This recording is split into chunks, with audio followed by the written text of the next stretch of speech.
이제 M트렌드 쌩쌩 뉴스를 유튜브는 물론 네이버 오디오 클립과 팟빵에서도 들으실 수 있습니다.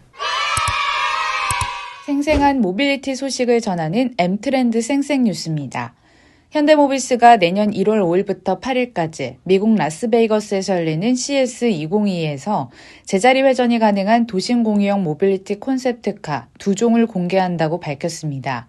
글로벌 무대에서 처음 공개되는 콘셉트카 2종은 전기차 기반의 초소형 모빌리티 엠비전 팝과 도심형 수소 모빌리티 엠비전 투고로 현대모비스가 개발한 이코너 모듈이 장착됐습니다.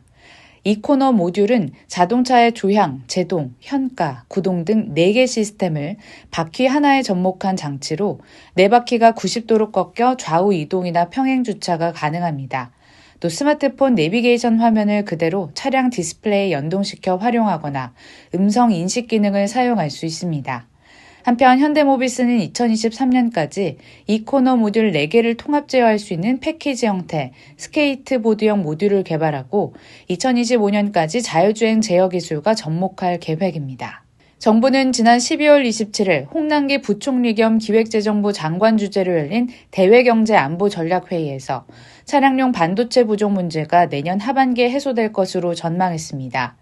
홍 부총리는 차량용 반도체 부족 문제가 점차 완화되고 있지만 정상화되기까지 다소 시간이 소요될 전망이라며 수급 불안 장기화에 대비해 내년 3월 차량용 반도체 국가 로드맵을 발표하고 단기적으로는 신속 통관, 대체 가능 품목 발굴 등을 통해 긴급 대응하겠다고 밝혔습니다.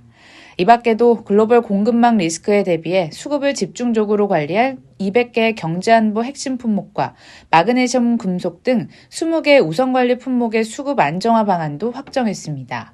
정부가 새해부터 자동차용 요소수를 주유소나 온라인 쇼핑몰 등에서 수량에 관계없이 구매할 수 있도록 제한 조치를 해제했습니다.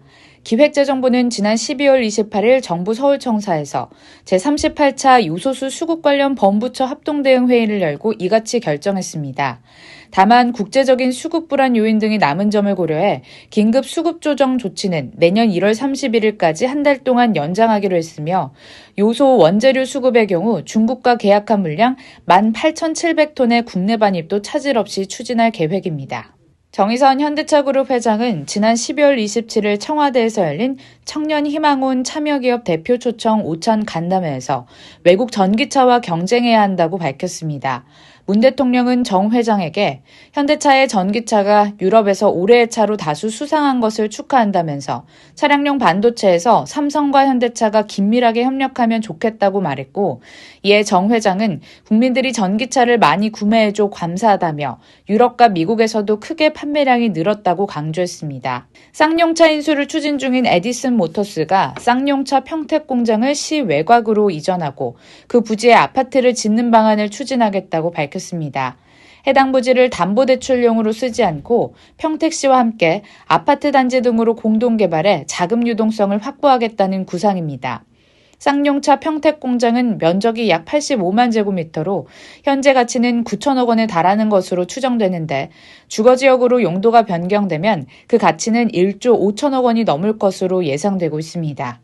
한편 에디슨 모터스는 이달 말까지 인수금의 10%를 내고 본계약을 진행할 계획이며 회생계획안 제출 기한은 4차례 미뤄져 2022년 3월 1일까지 연기된 상태입니다. 지금까지 쌩쌩 뉴스였습니다.